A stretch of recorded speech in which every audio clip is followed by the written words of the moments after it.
മുതലാളി കൊടുക്കാം എന്ന് പറഞ്ഞത് ചിലപ്പോ കൊടുക്കില്ല, ഒരു ലെവൽ കഴിഞ്ഞാൽ പറ്റിക്കൂല്ലേ, അങ്ങനത്തെ മുതലാളിമാരുണ്ട്. അപ്പൊ ആ മുതലാളിനെ അല്ലെ കമ്പനിക്ക് ക്യാപിറ്റൽ ഇല്ല, പൊളിയാൻ പോവുകയാണ്, പല പല പ്രശ്നങ്ങളിൽ പല കമ്പനികളും വരുമ്പോൾ അവനവന്റെ സെക്യൂരിറ്റി നോക്കണം അല്ലേ, അങ്ങനെ ഉണ്ടാവാം. അതർവൈസ് അപ്പോ ഇതൊക്കെയാണ് പ്ലസ്. പ്രോഡക്റ്റ് ചിലർക്കൊക്കെ സമയത്ത് എത്തിച്ചു കൊടുക്കാൻ സാധിച്ചില്ല, എല്ലാവർക്കും അല്ല, ചില പ്രോഡക്റ്റ് ചില സമയത്ത് എന്നതാണ് മൈനസ്. അല്ലാണ്ട് എല്ലാ പ്ലസും ഞാൻ തന്നെ പറഞ്ഞിട്ട് കാര്യമില്ല, അതിന്റെ ഫാക്ട് ആണ്. അതുകൊണ്ട് തന്നെ ഇപ്പൊ ഗ്രൂപ്പ് സിഒസ് മരുമകൻ സാം ഇവിടെ ഉണ്ട്. പുള്ളിയോട് ഫുൾ ടൈം പല ബിസിനസ്സുകളുടെ ബോച്ചെ പബ്ബിലും ടോഡി പബ്ബിലും ഒക്കെ ഉണ്ടായിരുന്നു. ഞാൻ പറഞ്ഞു എല്ലാത്തിനും മാറി ഡെയിലി രാവിലെ 9:30 ഫിജി ഘാട്ട് ഓഫീസിലെത്തണം,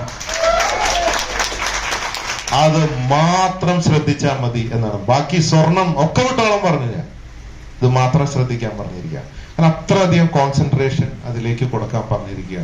അത് ആ മീറ്റിംഗിൽ പറഞ്ഞു, ഫിജി ഘാട്ട് ഓഫീസിൽ മര്യാദയ്ക്ക് പോയില്ലെങ്കിൽ എല്ലാ ദിവസവും രാത്രി മോളുടെ അടുത്തേക്ക് വരരുതെന്ന് വരെ ഞാൻ പറഞ്ഞിട്ടാണ്. അത്ര സ്ട്രോങ് ആയിട്ട് പറഞ്ഞിരിക്കുക. നിങ്ങൾക്കറിയാലോ, ഇത്രയും കാലം സാമോട് ഉണ്ടാവാറില്ല അല്ലെ. പിന്നെ പുതിയ GM വന്നിട്ടുണ്ട്, പ്രക്ഷോഭ്. ഞാൻ പറഞ്ഞിട്ട് പ്രത്യേകിച്ച് പർച്ചേസിൽ കോൺസെൻട്രേറ്റ് ചെയ്യണം, പ്രോഡക്ട്സ് ഒക്കെ ടൈമിൽ കൊടുക്കണം ഒക്കെ പറഞ്ഞിട്ടുണ്ട്. അപ്പൊ അത് കറക്റ്റായിട്ട് ചെയ്തില്ലെങ്കിൽ പ്രക്ഷോഭ് എന്ന പേര് മാറ്റി പ്രക്ഷോഭമായി മാറും ഇവിടെ. പിന്നെ ആ സോഫ്റ്റ്വെയർ നമുക്ക് കുറച്ച് വീക്കായിരുന്നു, അത് ഓൾമോസ്റ്റ് റെഡി. ഞാൻ ഓരോ പ്രാവശ്യം ചോദിക്കുമ്പോൾ റെഡി എന്ന് പറയുന്നുണ്ട്. അത് ഇനി ആവർത്തിച്ച് മാസങ്ങൾ മുമ്പോട്ട് പോവാതെ പറഞ്ഞില്ലെങ്കിൽ കുറച്ച് കഴിയുമ്പോൾ ഞാൻ ഇവരൊക്കെ കൂടെ നിങ്ങളിവിടെ ഇരിക്കുമ്പോൾ പലതും പറയും. കാരണം എല്ലാവരും നിശ്ചിത സമയം വെച്ച് ഫോളോ ചെയ്ത് തീർക്കണം. തീർത്താൽ പറയും അത് തീർന്നു, ഐ ആം ദ ലീഡർ.